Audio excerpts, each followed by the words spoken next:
Welcome into it. It's the Sunday Live Average Joe Sports Show podcast. That is Gary Sharp, all chiefed up. It's Bill Doleman, Pride of Fairbury. That's Elijah Herbel, Chris Schmidt. And, there is Rocco Spindler, part of the Nebraska offensive line. Rocco, good to meet you. Spend a few minutes this morning. Thanks for jumping on. Yeah, I appreciate it. Thank you guys for having me, and excited to be part of this Nebraska program, football team, and fan base. Well, it's cool to talk with you, and we gotta, before we hit live, talk about the threads here with the vintage Nebraska gear. Yeah, it's kind of like my style, old school type, and that was kind of what separated me in this decision, is like the historic mindset of Nebraska football. So I was like, well, why not bring that out and represent that. I got some old starter jackets you could have, but they probably ripped when they put it on. But I got some vintage stuff from the 80s and old Converse, AstroTurf shoes. Yeah, they'll fit me. All right. Hey, so walk us through this journey. I mean, about three weeks ago or so, you're playing in the national championship game. Today, you're getting ready to be a student and a player at the University of Nebraska. How did this all transpire? And then when you go into the wild world of the portal, what you're looking for, Rocco, why did you keep coming back to Nebraska was the right place for you? Yeah, I mean, I'll give you guys a little timeline. It might be a little long. I might ramble a little bit, but it was crazy. So first, shout out to my parents for helping me deal with this and facilitate everything. Yep. So after the national championship, didn't come down with the trophy. Heartbreaking. Tuesday morning, we fly out back to South Bend. And then my parents, I was just trying to think of what I really wanted to do. And they was like, hey, we support you with anything. Go talk to your coaches and see what the best thing is for you. Because for me, I love Notre Dame. Notre Dame will always be part of me. I graduated from there, and I still have to finish my, master's degree. And, I wanted to stay there. That was my mindset. I'm committed. That's what I wanted. And, end up talking with my coaches. And it just, different, stars weren't really aligning anymore. And, I just, I need to have the best opportunity for me, to get to where I want to be. My childhood dream of reaching the NFL and, and achieving those. And it just wasn't going to work out the following year. So I end up, entering the transfer portal, and I put my contact number down, maybe not the smartest thing. And my phone was below. I think I still have probably 900 messages that are just still up there. I'm sorry if I didn't respond, or my family members I haven't responded to yet.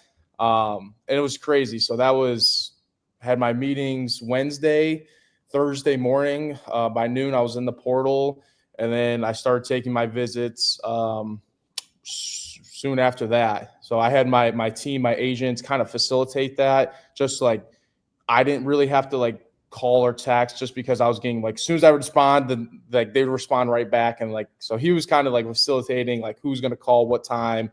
And then it was just kind of easier to wrap my head around that. So then Friday, took a visit down to Indiana, came back around Saturday afternoon, drove back home to Michigan. And then I think Monday or Sunday night, got on a Zoom call with Nebraska. Really liked that. And I think I flew out maybe Tuesday, arrived here in Lincoln, and then liked what I saw, and then ended up taking, a few more visits. And I think I wrapped up that week around Thursday, I believe. I don't know. It's all kind of a blur right now. So it was multiple visits, day visits, and driving and flying, and then end up, sitting down with my parents and deciding, what I wanted. And for me, entering the portal, it wasn't a money thing. That's not who I am. That's not what I value. And so I kind of took that out of the equation, and then I took facilities and what that program has. So I kind of took those two things out of what I was looking for. And then now it just came down to the coaches, who's going to value me the most and give me the best opportunity to where I want to go. And then what can I bring to that program? And, for me, I just had a kind of a taste of what that championship run looks like, and what I want to do and what I want to bring to that team, and come in, be that starter, bring that value, bring that aspect of that grit, toughness mentality, and running the football and opposing your will on guys. And like that's kind of what I wanted, and have a chance to be a captain, have those qualities, those aspects, but then also have a great fan base that supports you behind it. And when it really came down to that, I was like, Nebraska is definitely that team to do it. How unexpected was Nebraska in this process, Rocco? You talk about like all the messages you're receiving. How surprising was it to you that you are now at Nebraska if you would have told yourself that 2.5 weeks ago? Honestly, like I always had a feeling in the back of my head. I was like, man, Nebraska football, that's pretty like some old school football right there, running downhill. And so I always like had my mind like in a sense like, oh, it's out there, but like I never really thought like, oh, I'm going to be committed there and within 2 weeks. Like it's just kind of that thing. Like for me, like I thought I was going to stay home. I thought that was that aspect, but for me, like the hardest part was, I'm not going to lie, the whole portal thing was finding a place to get enrolled. And I feel like the NCAA kind of has to like, if you're going to make a championship run, there has to be some sort of period if people are going to enter the portal, and like how the pushback and enrollment date, like that's the hardest thing of trying to find. And so like that was kind of my aspect of like, hey, like where can I get enrolled and where can I be playing in spring ball? Like that was kind of like the thing. And some schools couldn't offer that. And then for me, I was like, well, I need the best opportunity for me. And, that's why Nebraska was definitely up there with a few other schools. Was it also the opportunity to be the first guest on the Average Joe Sports Show that set it over the top? Because, we've been doing this a long time, but we just like to talk amongst ourselves. But, when a guy named Rocco was available, I think that would probably push Nebraska over the edge. Yeah, I mean, I can't blame you. I agree. What's it like going into the portal? What the process? Because we hear about it so much. Recruiting has changed so dramatically, but from the time you say this is what I want to do, and then what are the logistics before you finally make a decision? I'll just say this to anybody, any recruit out there that's in high school or fan, it's hectic as you know what, and it's crazy, and it's totally different than high school recruiting where you have time to build a relationship and build text messages and calls, and you have this period of 2 years or 3 years to do that. Me, I had 5 days, and so try to condense that all into 5 days of them throwing out numbers and, hey, your day one starter, hey, we need you here. Hey, we might just need you as a depth piece. So like all these different things were kind of playing into that. So any advice, like you got to have a great support system. So my family definitely helped me out in that sense. And then when people think of, oh, he has an agent, that means he's just trying to ask for money. No, it's just facilitating those calls and text and then scheduling visits. Like that's like how I used him. And then like they can like, in a sense, negotiate on your behalf and like see like those things. So you don't have to talk about that with the coach, and it just gets a little uncomfortable in that. So it was crazy as you know, it was it was really crazy. Why were you able to get so comfortable with Matt Rule so quickly? I feel like we just kind of shared like the same personality. He's very relatable. He's down to earth. You don't really see him as a head coach, but at the same time, like, he's going to hold you accountable. He has a standard, and he has that toughness mentality. And for me, it was like, I don't see him that I'm going to play, for him. I'm going to kind of, in a sense, play with him. And like, that's kind of like how I liked it. What about your relationship with Coach Donovan Raiola? Because we've seen plenty of Coach Raiola. He's not the warm and fuzzy type, at least with the media. What's that like behind the scenes, getting to chat with him? Yeah, so for me, he was actually at Notre Dame before I got there. And so Coach Harry Heastand, he actually reached out to Nebraska right when I entered because I kind of told him my situation, what happened. And, he wasn't very fond of that. So he kind of like helped me out, and Pat Coogan. And he reached out to Donnie, and Donnie was like, yes, like this is the guy we need, because they share the same traits, same qualities, and same like technique and like how they coach. It's very clear. And at times, like, it can be blunt, but like, we're playing football. Like, it's not going to be, all daisies out there. So it's good. And then for me, like, I can definitely relate with him. He's away from his home and his family, and so am I. So like, I feel like that was kind of a connection. Like, he's from Hawaii and I'm from Michigan, and like, I really don't have much people out here besides my puppy, but that's really about it. And so like kind of like for me, like, you know, I have one shot go, you know, I have just under 12 months, and, you know, me and him, I'm do everything I can to, you know, help this program, but also he's going to help me, you know, reach my potential. Rocco, what do you envision for Nebraska? You guys are getting ready to start up winter conditioning. There's an offensive line room you got to kind of mesh with, but also Dana Holgerson, of course, Raiola at quarterback. What do you think about this situation you're walking into? Yeah, I mean, I really haven't dove into it too much, but like there's a lot of playmakers on this team, and then now it's just trying to take these pieces, put them together, and now gel as an offense. And defense, I haven't looked too much at, but like I know they're going to do their jobs. And so now it's taking all these playmakers, gel it together, and create like one hell of an offense, one hell of a explosive unit. And then as an offensive line standpoint, like, you know, you got to take 5 as one. Like you got to have to see through one set of eyes, play together, gel together. So now that's going to take time, and it's a lot of reps, a lot of accountability, a lot of film work, and you know, Donnie's definitely going to help facilitate that. But like it's really just kind of like getting to know each other and just playing as one unit, as one, you know, offense, and that's kind of like what I see as, you know, Nebraska is going to do. Why does right guard fit your skill set and your mentality?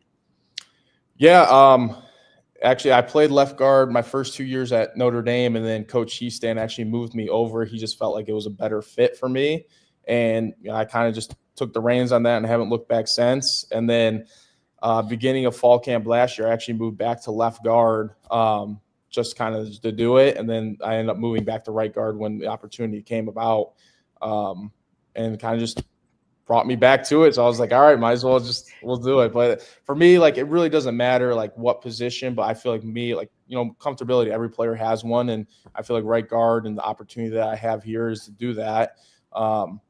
And, you know, for Coach, you know, Raiola, I was like, hey, like, I do want to learn how to snap, you know, be comfortable like that. And definitely he's going to help me with that, like after practice or in the film room or stuff like that, so I can be versatile for the next level.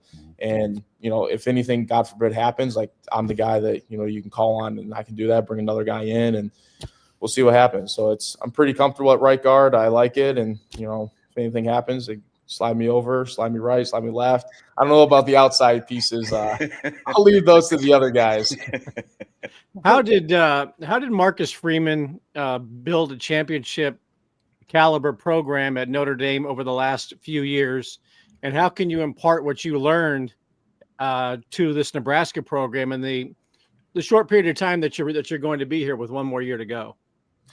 Yeah, you know, Notre Dame always has a strong culture and historic culture for the guys that are in the locker room, and, you know, coaches come and go. And for us, you know, I feel like Coach Freeman definitely brought that up to its highest level it can be. And for the guys in the locker room, really, you know, bought into that aspect of the brotherhood, of that culture, of the historicness, of all these different aspects. And we just kind of try to embody that. And so for us, like, I think the brotherhood aspect of truly playing, you know, for each other and not just for yourself is the biggest aspect. And, you know, for me, like, I feel like I can definitely bring that here, and I can see it already. And I think that's the biggest thing. Rocco, as you look at your own game, what do you think, or where do you think you took a jump in the past season as you make a national championship type run? Where do you think you saw your own development in your game? You talked about the versatility you want to add in this upcoming offseason. What did you add in the previous 12 months, though? I feel like just a confidence level going out there and competing on every play. You know, your first year, you're going to have, in a sense, growing pains and figuring it out. Like, oh, like, it's a really good player. Like, so self-doubt also plays a role in your first year. But going out there my second year was just a confidence level. It was like, hey, like, I played against the best of the best. I practiced against the best of the best. Like, I am one of the best in my mind and on that play. And so I feel like that definitely showed that, and then have that toughness mentality to play through anything, play through, you know, nicks and bruises, and, you know, and just oppose your will on guys. And, you know, when you're moving a guy across the field, it just has that, you know, self-achievement, like, hey, like, I can really do this. And for me now, it's just like fine-tuning, you know, the little details, pad level, knee bend, you know, your punch time, all those different aspects. But that just comes from coaching and repetition. So you mentioned something earlier in this interview you said the word captain, Mhm. which is rare for somebody that is new, that just shows up, to get to that level where your teammates vote you a captain. Mhm. Why is that important to you? I feel like I've, had a lot of experiences, and for me, I think anybody could be a captain. It's not just a who's the rah-rah sense. It's more of, leading through actions. And for me, like, I'm not that rah-rah guy to get guys fired up unless like I have to. But it's more of just like leading through actions, what I do, what I've been through, the experiences that I can, help with the younger guys, bring them up to speed. And for me, that's not like a breaking, like, oh, like they didn't vote me captain, they don't see me as that. It's just like that's what I'm striving to do. Like that's like my goal for this team. And if it doesn't happen, that doesn't mean I'm not a leader, doesn't mean I'm not a captain. It's just what I'm striving to do, and fine tune being a better leader, showing better actions, and that's like what I want to do. From a leadership point of view, how did your Notre Dame team last year push through? I mean, it was a tough loss against Northern Illinois early in the season. I think a lot of people around the country counted Notre Dame out after that. How did you guys push through that as a team and be able to make the run to the championship game like you guys did? Yeah, like I said earlier, it's just the brotherhood in that locker room. We didn't really point fingers. We all, took credit of what happened. And we just bonded together and kept getting better each week. And for us, we knew it was like, hey, it's playoffs from this loss on. Like now it's playoffs. Like now we can't afford to, rely on someone else to make a play. Like we have to do our jobs, and if we want to get to where we want to go. Rocco, I wanted to get a thought from you on just your grind, so to speak, where you've been a part of the recruiting process out of high school, highly rated. You come in, you put your work in, you start 20 games, you do the portal thing, and now it's Nebraska. But there's a lot of linemen that come out of high school that are faced with a ton of expectations. What's the reality like? You hear coaches and folks in the world of college football talk about the time it takes to get up to the level of being able to start. Can you speak to that a little bit? Yeah, coming out of high school is highly rated. Didn't start my first 2 years. I had, great older experienced guys in front of me that I just couldn't beat out. And then for me, like, it brings you into a dark place because, you're not used to this. Everybody's telling you how good you are. And you start to believe that, but then you have to have, self-reflect and see what's happening. And, then you have to have a great support system like my parents and, fine tune what you really want. And, your biggest competitor is just yourself in the mirror, and that's it. And so for me, like going into my junior year, I was like, hey, like I really want to make a strive for what I really want. And that's what I did. I worked, endlessly of what I wanted and made sacrifices that no one else made me make, and trying to have an edge of what I wanted to get to where I want to go. And, that's what you got to do. You're going to have sacrifices, but, that's the thrills, the victories, and agonies, the feat. So, like, all that's going to play into aspects of what you want. And at the end of the day, that's just life, and this is just football. So it's just kind of getting you ready into stepping stone for, what's to come after football. You've mentioned your parents a few times. Your dad seems to be somewhat of a larger-than-life figure. Having watched a little of the Spindler family, he played for just about every team in the NFL, so you've got an NFL pedigree. What's it like for your family, who probably has a whole lot of navy and green and gold Notre Dame paraphernalia at home to change to scarlet and cream and bring the family party bus to Nebraska? Well, first of all, my dad actually just called me maybe like 25 minutes ago. He was checking in, and he kind of in a sense lit a fire underneath my ass, and he was like, "Hey, like blah blah blah. Like I just wanted to let you know, like I just bought like $2,000 worth of Nebraska gear, so like get done." You know what I mean? So I was like, "All right, thanks, Dad." But no, for my parents, they're enjoying this in a different sense. They're the first 2 years, they enjoyed not the recruiting, but the aspect of tailgating, this and that. And then, when your son is finally playing and starting, it's a little bit more stressful. So I think the tailgating aspect amps up a little bit just because, going into the game, you want to, feel good. But they're enjoying it, man. They're having fun. The portal sense of it was crazy and hectic and stressful for them. But then when they heard like how, you know, the atmosphere of the Nebraska fans and the tailgating and all that, and they're going to enjoy. So if there's any Nebraska fans out there that know how to tailgate and really want that aspect, like just call my dad, text him, DM him, what do you do? Like, he loves to tailgate. My parents love it. And, you know, it's just kind of, you know, it's for something that they get to do and enjoy and experience that, you know, I don't really get to enjoy. But, you know, for me, like the videos and the memories that they're creating, you know, kind of brings a smile to my face. Hey, speaking of Nebraska gear, how far did Mom have to go back in the family pictures to find the 2 pictures of you in a Nebraska pullover when you were a little kid? That's crazy. So we're on our way home, you know, in the long car ride from one of the visits. And we're just thinking like, oh, like, you know, do I have any pictures in like this team's gear?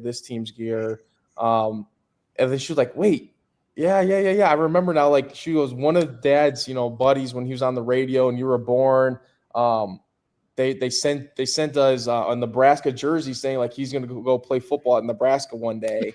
And ultimately I didn't till this moment. And she was like, I took pictures to send it to one of my dad's friends, and you know, he sent it to the pictures. And so like, it was crazy. It's just a small world. That's just kind of like God's playing this role. Like I ended up doing it. So it was cool to see those pictures of me in my thing in the Husker jersey. Did your dad play with Dominic in Detroit? No, I think they just missed each other. Okay. So I think my dad ended in '99, and then I don't know what years he got there. I think Dad was the analyst, right, for the Lions football network, and Dom was snapping the ball for a long time. And so yeah, some crossover there. All right, Rocco, this has been a ton of fun. We need a Super Bowl thought, and I need to hear about your puppy. This show has a tendency to have dogs appear on it out of the blue. Mine are still locked up. Doleman's is I don't know where Shaggy's at, but you got a puppy. Is that the end? I do got puppies. He's in his bully stick right now. We'll do the Super Bowl first. Super Bowl prediction.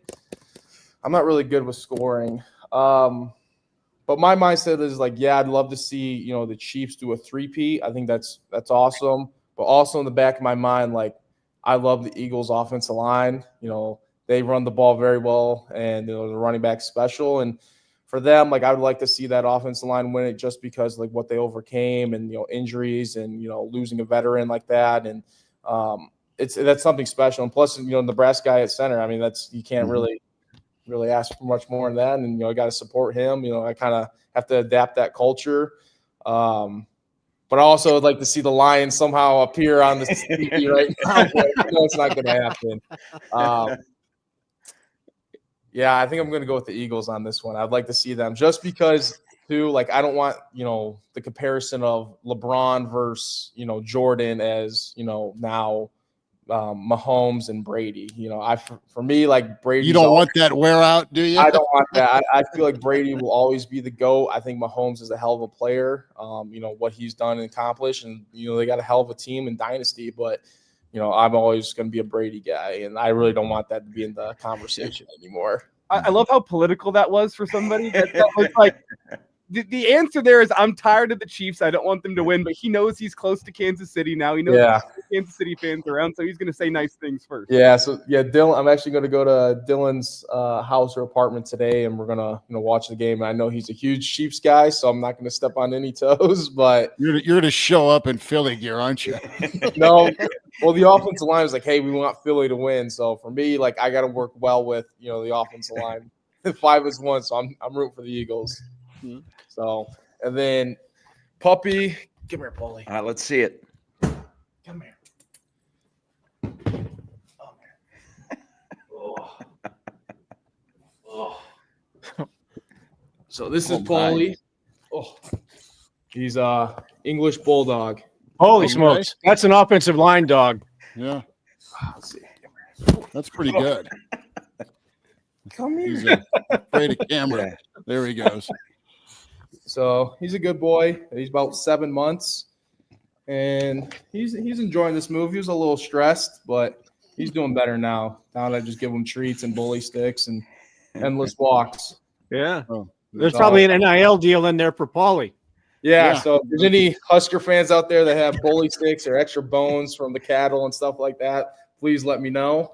I'll for sure enjoy that. And also, if there's hunting trips or anything out there, pheasant hunting, I'm big into that. Get connected with Searles on the pheasant hunting. Yes. Yes. Yeah, anybody that, I enjoy the outdoors and, doing that aspect. So coming out here was kind of a blessing in disguise. All right, one more from me. Now, since you are now the most famous Rocco to ever play football at Nebraska, and I'm old school, how often do you hear the Caddyshack line, "Hey, Moose Rocco, help the judge find his wallet or checkbook"? I hardly ever hear that. Really? You're going to hear it all the time. Yeah. Moose and Rocco. Wow. Should you ever choose to come and see us again, you'll hear it again from us. Yeah. Yeah, I appreciate you guys. Thank you so much. And Rocco, take care. Have a good day, man. Thanks a lot. I'd love to be on the show again. If you want, more energy and craziness, just call up my dad, and you'll get a whole show and segment out of him. So, we'll done doing that. Rocco, take care, man. Appreciate it. I appreciate it. Thank you, guys. Bye. See you, Rocco. There he is, Rocco Spindler. That was fun. We even got the English Bulldog appearance, huh? Yeah. Well, So that's an offensive line dog, right? Yeah. If there's ever a guy that with a mentality and a personality and a lifestyle that is an offensive lineman, you just saw him in the fifth box. Yes, absolutely. So let us reset. We invite you to subscribe and like the Average Joe Sports Show on YouTube, Spotify, iTunes. Do the same there. And we'll get some commentary. Appreciate all of you getting up early this morning with us in the stream. We have Super Bowl thoughts. We have Husker hoops and the topic of Rocco, but really pretty insightful from him on a lot of things. And if you just caught part of this or just a little bit of it, the live session we do every Sunday morning at 10:30, it'll be posted on YouTube. So tell some Husker fans and be sure to watch again if you like. But no, I think he just what stuck out to me is the thing he said about value and opportunity. And he's a guy that's grinded and grinded and grinded, and when called upon has really performed well. And and I think Notre Dame's got a really incredible program. I really like their head coach, but this is not only with Spindler, but also the center that departed. Those are two key cogs that, you know what, I don't know that you're going to be better without them. So this is a big time gain, obviously, for Nebraska to get a guy that can play both guard spots and is hungry to learn how to snap. Yeah, I think people that heard him, first of all, he's very mature. Yep. He's going to lead from the front, and it's not just his leadership and the things he just spoke about. It's also his talent. He might be Nebraska's most talented offensive lineman, but it was very refreshing to hear somebody that's gone into the portal, because that's a wild world. Not everybody is at the top of the top where everybody wants you, and you could tell that he really thought this through, and he had a list of values that he needed in his last year of playing college football. And, he kept coming back to Nebraska, and he's somebody that his maturity, and probably, when you have a father that is in the NFL lifestyle and you learn from them and you're brought up the right way, he's got all the values and he knows what he wants. And so when he was searching for a new home, he found those in Lincoln. And I think he'll be a huge asset on and off the field.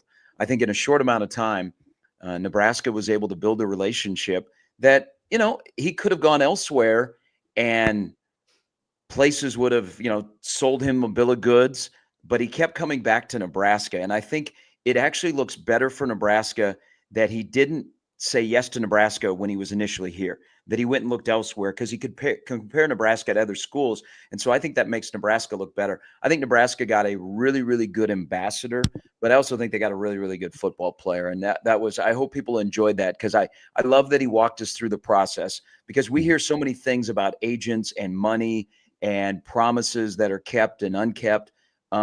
That sounds like the way the portal is supposed to work, guys, for somebody that probably, it was time to move on from Notre Dame, but somebody who can still play football, that, wasn't looking for a paycheck.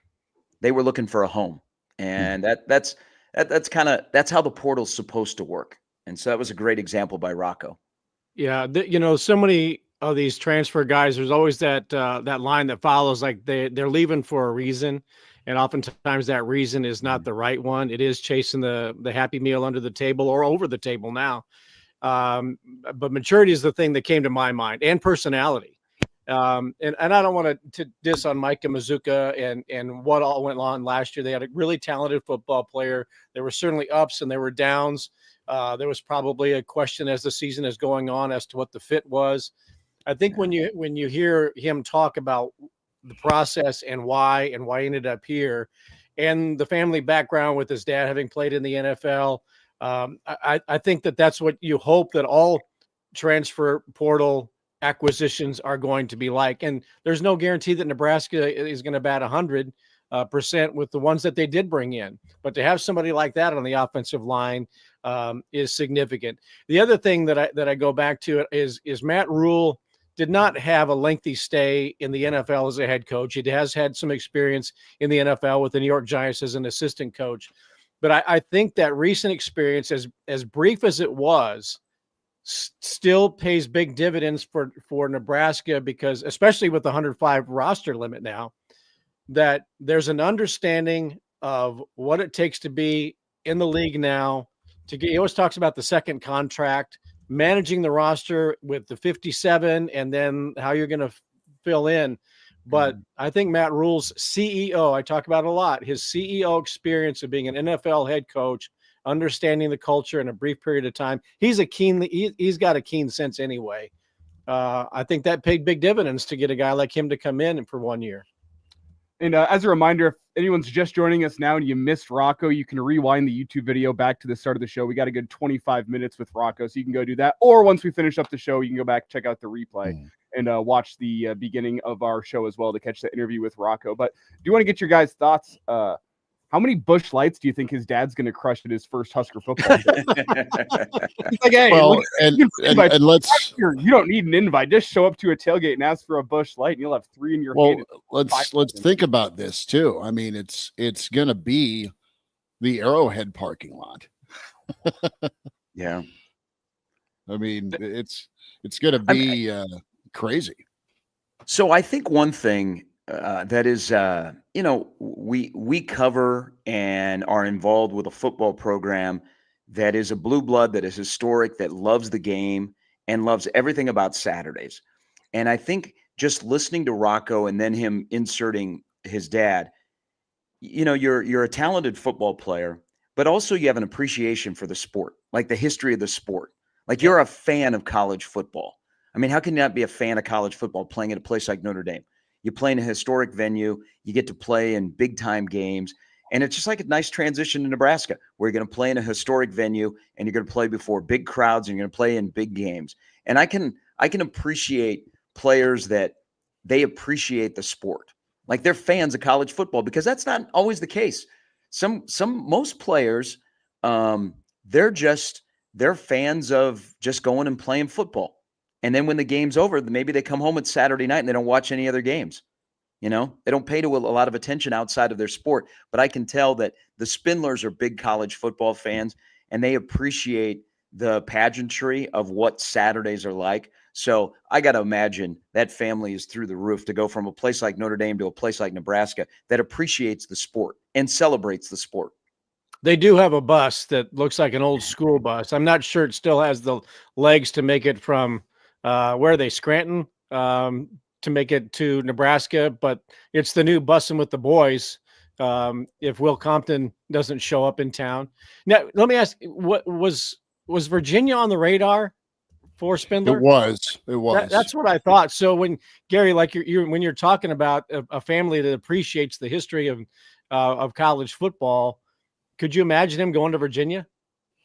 Right. Well, if Virginia I know Michigan was on the radar, but there was that talk about the bag of cash that might be at Virginia. But if you really want to experience to go from Notre Dame and still be a part of tradition-rich college football and have an experience that's going to last you a lifetime, I don't exactly think playing in Charlottesville 7 times is going to give you a lifetime of memories. But coming to Lincoln and play 7 or 8 times is definitely going to give you a good reason as to why you transferred. And if his dog wants bones Oh my God. I Yeah, mean, there'll be a new, instead of the beef club, it'll be the bone club for anybody that's got an English bulldog to come to town. Yeah, we'll have to see if we can't get a tour or maybe a live shot of the Spindler. Well, he just booked his dad on the show, so we're good there. The Spindler Express, the Spindler Express. I'm he's because he's a graduate student. He didn't have to be here at a certain time, so now he's in Lincoln. He's going through things. He's gonna really. I'm fascinated now what happens with the offensive line, because we kind of talked about right guard, and that's a position he's comfortable with. Could play left guard. I think by what he said, we can discount him of being the starting center, but could be a swing guy if they got, a couple of injuries at that position. But remember, you're limited in 105, so you could probably see more linemen that know how to play guard tackle or guard center or both guard spots. But what does that do now to the rest of that line of scrimmage if you start penciling in who you think are going to be starters? Are there more guys that learn how to play guard, tackle guard? Because I think he's your right guard. I think the interior of Nebraska's offensive line, because we're still going to question the tackles a little bit, but I think the interior of Nebraska's line's got to be solid and it's got to be set. That can't be a revolving door when you get to August 30th, but I think that you could pencil him in for right guard. And you're like, I'm not going to have to worry about that spot. And he might be able to help your tackle as well. How many times have we said, man, Nebraska's got a good guard that helps their tackle? We haven't said that very often. I think this is the case. Whoever is playing next to him at that tackle spot, he can be a big asset for them. Plus, he also, if you watch him, the big lumbering Coke machine linemen are not going to exist at Nebraska anymore. If Holgerson's running the offense, they're going to be more athletic and they're going to be more get down the field. And if you look at him playing at Notre Dame, it's going to be, I think, an easier transition to the way they ask their offensive linemen to play at Notre Dame compared to what I think Holgerson wants his offensive linemen to do at Nebraska. Well, you had a lot of quarterback run in Notre Dame's offense, right? And it's not that you don't want quarterback mobility in Nebraska's offense, but you're not going to have – it's not going to look like Riley playing quarterback with what Nebraska does. Let's go down this line here in pencil, and all right, we can throw Rocco at right guard. You've got Lutowski that's played a lot of ball. You've got Evans and Sledge, right, to talk about at the center spot, plus Evans at the left guard spot along with Corcoran, right? And then the tackles, do you do Pritchett at right tackle? Do you look at him at left if he wants to play left? What do you do with Gatula? You still have Teddy P, of course. I mean, this is going to be pretty intense to find those starting five, find the best five, and then also get guys cross-trained. So God forbid, if you do get dinged, you're able to put some folks in that have the ability to play multiple spots and not have much drop-off. That's the dream. Well, doesn't it seem, guys, that, and I know, and Sip has brought it up about Lutowski learning how to play right tackle. And, Henry has really only played guard. You also got Grant Bricks in the mix. Is he a guard or a tackle? Would it surprise you guys if they cross-trained and Gatula, who was left tackle last year, I mean, does he stay at left tackle? Does he dabble at right? What does Pritchett do? Can Pritchett swing both ways? If they're serious about trying to teach Lutowski to play tackle, and you still got Teddy P. I think I got the sense that Teddy P is closer to being back on the field than Corcoran is. And you still have in the back of your mind, man, I'd like to be full committed to Prohaska, but there's always that injury issue. Can we get him to play how we've always thought, that brief time before he suffered his first major injury? Can we get him back to that moment? So I think there's a lot of decisions to be made. But I think you can probably go right now, guys. I think you say, my right guard is Rocco Spindler. My center is Justin Evans. And then we'll sort the rest out with, multiple guys that we have at those positions.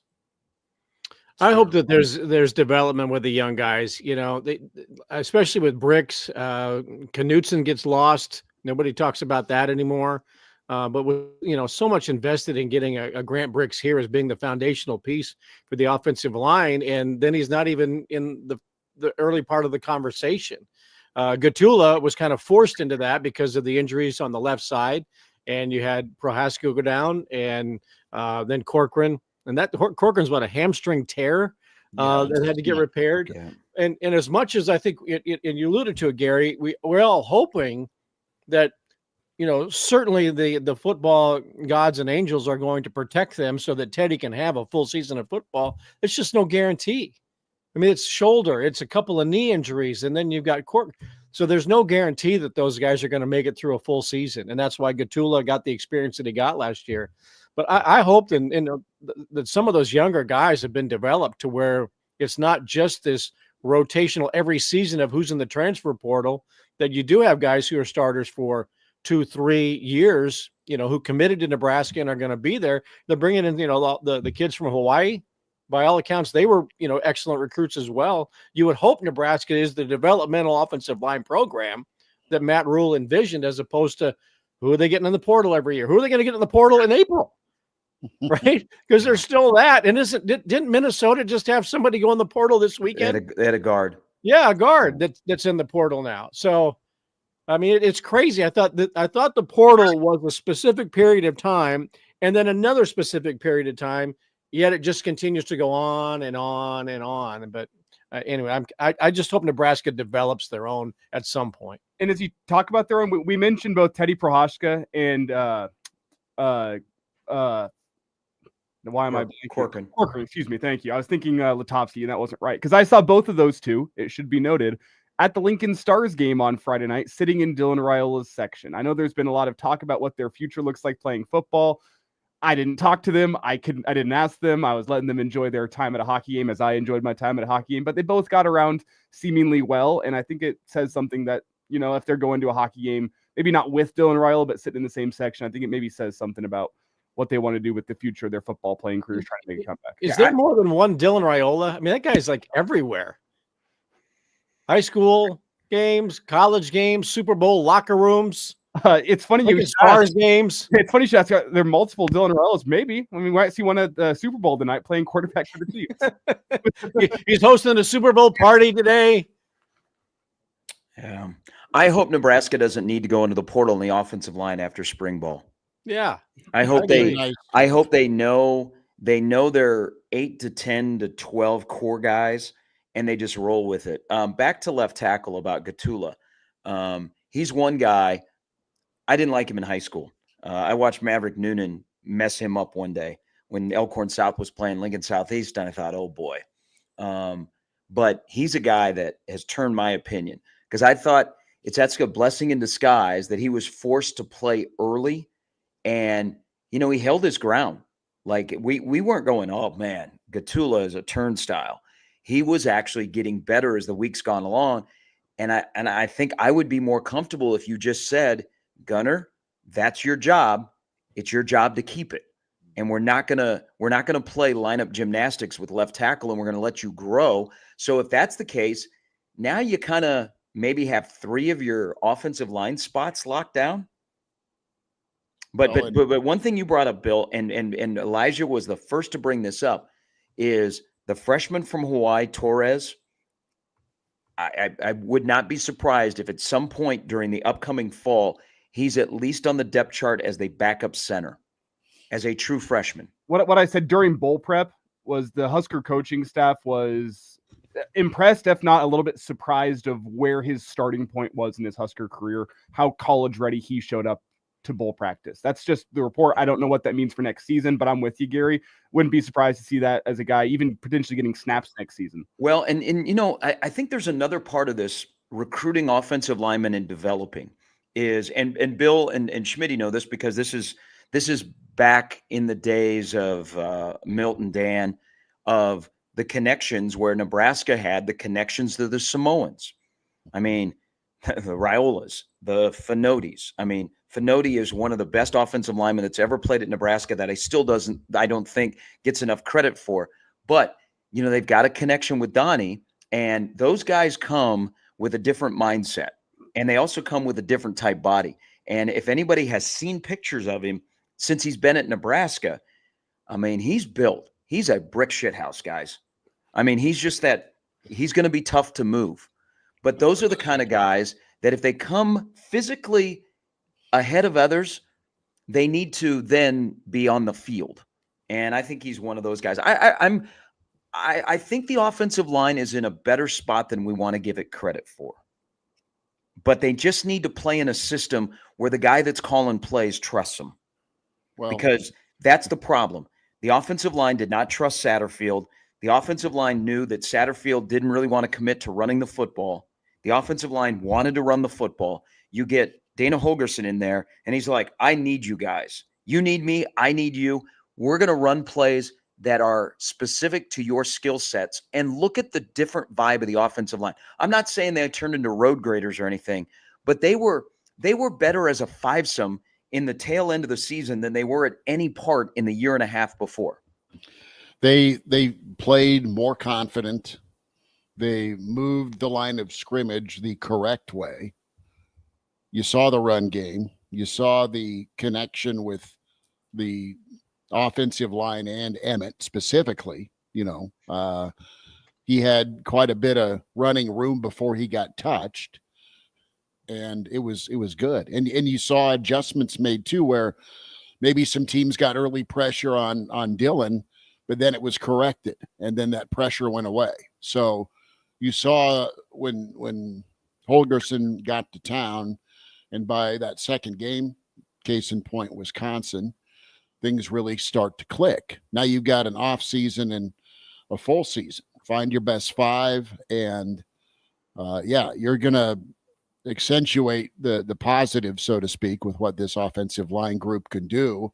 That's how you're going to put your play sheet together. That's how you're going to run the football. You're going to listen to your O-line, and you're going to try and protect your quarterback that's ready to make a jump and do big things for Nebraska. Hey, and one other thing about Rocco, if he's worried about getting enrolled, I got beginning sports writing and TV sports reporting classes. Yeah, I get you in like that. Okay, that's not an issue. Just have Dennis give me a call, and we'll work it out. So that's the Rocco stand up, right? You're hauling your camera, you got your tripod. Yeah. In the day. Look, that'll look good on a master's thesis, resume, CV, whatever. I don't worry about the Rocco. Go do a man on the street on O Street after a win over Michigan. That's your assignment. I just realized, who are we for journalists? We have a student athlete on. We're not asking what classes he's taking this spring. What are we doing? It's student comes before athlete, right? Yeah. I mean, he just do well on your current events quizzes, and we're good. Yeah, whenever this comes up, I always ask, what's that number on the stadium about academic All-Americans? You guys remember that number? 110, isn't it? We didn't come here to play school. Okay. Thank you, Cardale. It's nation leading, Gary. The number is irrelevant. It's nation leading, though. Do you guys know who was the last football player at Nebraska to be an academic All-American? Does anyone know? Yeah, it was help me out. It was Spencer Long. I believe you're right there. I know it was Pelini. The last one was you missed one in there. One under Mike Riley. Okay. Chris Weber. Not that. Okay. Linebacker. I'll take it. Yeah, okay. You know what? Hey, great on Chris, no offense, but I need some hit stickers, okay? And if they can't open their computer to access an assignment, we'll find people for you. All right. I just need you to go play ball. Uh-huh. All right. You're playing with guys that are on their fifth school in 5 years. Don't talk to me about academics. All right. Go to the University of Phoenix when your eligibility is up. I'm quite partial to the University of American Samoa. I mean, just for my law degree.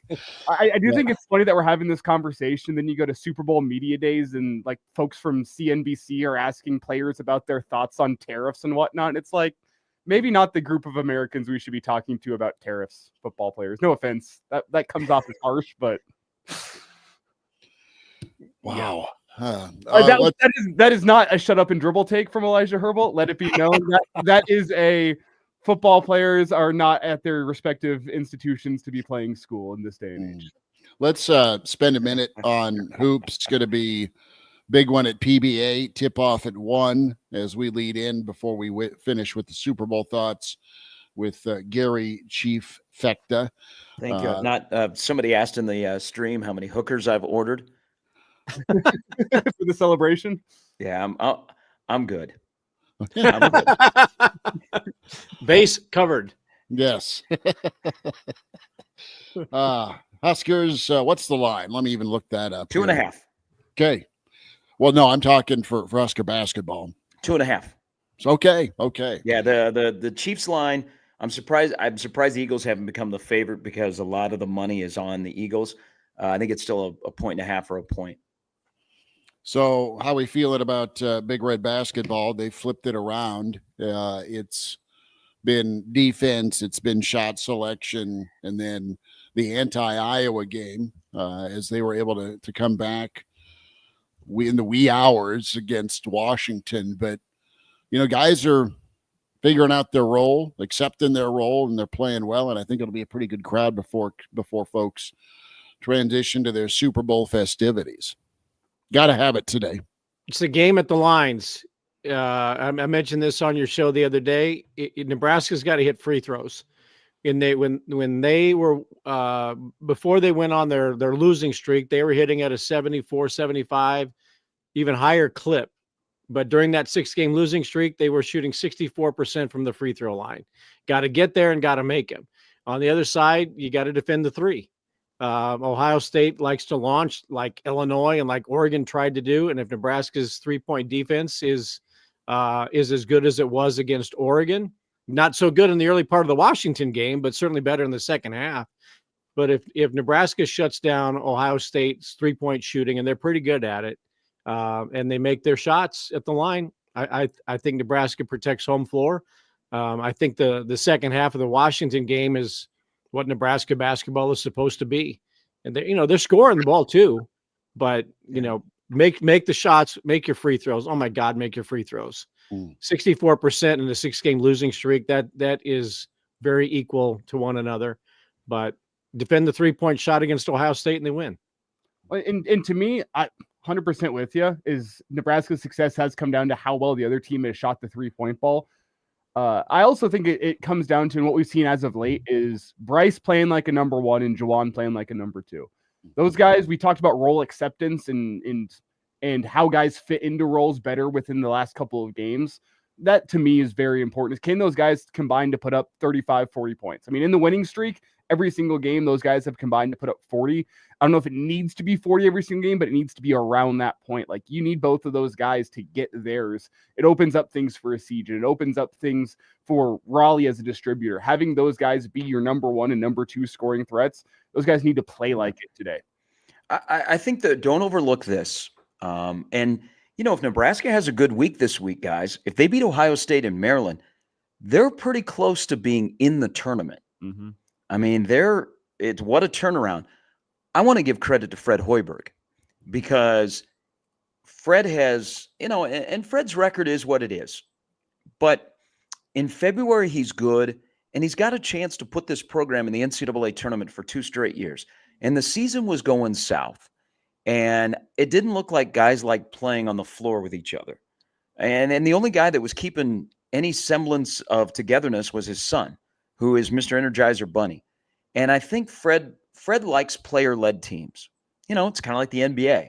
And most teams that are player-led are the best teams. And I think the players were bitching with each other about who was making what NIL. And that guy wasn't living up to what he was being paid. He wasn't doing his job. He wasn't doing what we're all asked to do. And there was 1 or 2 guys that were stepping outside the line, and people can connect the dots. Those are the guys that aren't playing as much now. And I think Fred took over and said, guys, I'm not letting this happen. And so whatever happened prior to the start of this 3-game winning streak, I think Fred stood up in the room and said, enough is enough. We're going to stop bitching. We're going to start playing. And then he is picking and choosing his spots because I bet that he chewed ass on Wednesday night in Seattle at halftime because Washington was shooting lights out. Nebraska was actually shooting the ball well, and they were only down 10. And you're like, wow, this feels like they should be down 20. So he stands up in the middle of the room and reminds guys, we're still in this basketball game. And you know that Washington was thinking that Nebraska was going to roll over because they already got their win at Oregon. They're like, hey, we came out here, we split. And Fred just reminded guys, if we punch them right away, they're going to back down. So I'm going to give credit to Hoiberg. What he's done over this win streak is he has regained control of this team and just reminded guys that I'm not letting this go south. You know, and you got some guys that they're at the end of their eligibility that are probably sick and tired of hearing about, oh, man, if you guys had Rink, if you had Casey, man, if Wilcher was still here, if Jamar. And guys finally said, screw that. I want to go to the NCAA tournament. And that guy's wearing number 3, and he brought his friend number 4 with him. And then all of a sudden, the rotation got cut down, and guys are doing what they're supposed to do, and they're not doing things that is not their identity. Well, they were challenged and they've responded, but you're right. It's been all about how Fred's been able to navigate. Instead of the wheels falling off and staying off, they got put back on, and they've said enough. Now, there's still this uncertainty that I absolutely understand with Nebraska basketball fans. You're never quite out of the woods until Selection Sunday with this basketball team, because there's a segment of the population that expected the start of the Washington game to happen, right? Yeah. You're riding high, you're feeling good, you have back-to-back ranked wins, and then these dudes can't miss. It's Papa shot on you. And you got it corralled and fixed. But no, I think as you move forward here with the remaining home games, you have Ohio State, of course, Maryland, and Michigan. Your road setup is Ohio State. You have Minnesota also at home. You have Northwestern and Penn State as well. And then you finish out, too, with a roadie to Columbus. Got to split with Ohio State, but handle it today. Maryland is a get back or get even game. Esigen's got to play like he played against Washington moving forward. I think Raleigh's defense has been really nice. That's got to stay at that level. And then I just need more of the same. To your point, Elijah, with your 2 studs that came back to go back-to-back. So we'll see if it goes that direction. Nebraska will tip off at 1. Can they ever play a Saturday game at home again? That'd be fun, wouldn't it? That'd be good. I mean, yeah, you know, it's kind of like they built that building to have Saturday games. Like Nebraska plays an abundance, whether it be on the road or at home, an abundance of Sunday afternoon games. Yeah, and Thursdays. It's not like the old days when it was Saturday, Wednesday. And then occasionally you might play 1 or 2 Sunday because it was a national TV game or something. And usually when Kansas came to town, that was it. But it was Saturday, Wednesday. I miss Big Mondays, to be quite honest with you. I love those on ESPN, where you'd have, the 6-foul bludgeon fest of Alonzo Mourning versus somebody from Syracuse. And then you'd go to the Big 8 or the Big 12 Big Monday game. And KU'd roll to town, or it was Julius Take-A-Leak in Iowa State. And I mean, those were some squads. Super Bowl thoughts. I say Chiefs 24-21. Good game, grinded out game. What do you think happens at 5:30? Sharpie, I'll start with you. You know what? I've looked at this season differently. The Chiefs and the Cubs are the 2 teams that when I was a little kid, that I became fans of, and I've never looked back. I've never thought that as a Chiefs fan, they would ever be in this spot to possibly win 3 in a row. I've looked at the season a little bit differently because my expectations haven't been super high, and they just keep winning. Man, they're just something about them. But today they're going to face the toughest team they've faced all year. Philadelphia does a lot of things right. I mean, from Saquon Barkley to that offensive lineman, that offensive line, they got a great defensive backfield. Kansas City's going to have to make plays. I think I would not want to be Philadelphia if it's late in the game and it's a tight one and Mahomes has the ball, because that's the mental part of it. But I think today Philadelphia wins. I predicted on my radio station. I think 2824. Okay.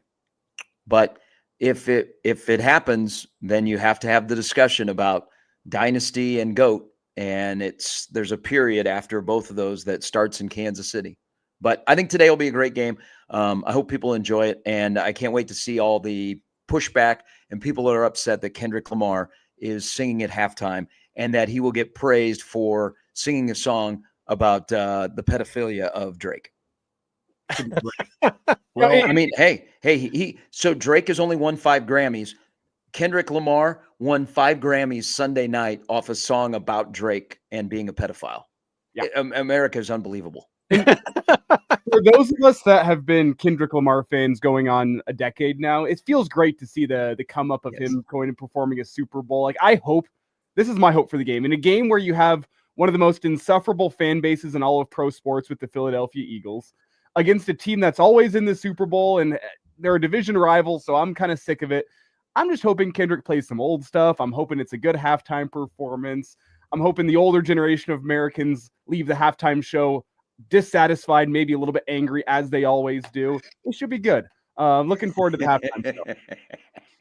Well, I've already read the NFL script. I won't tell you how it ends, but so I'll let you leave that for yourselves. But yeah, I know exactly what's going to happen in the game. So that's just the way it is. So congratulations to the winners. Not unexpected.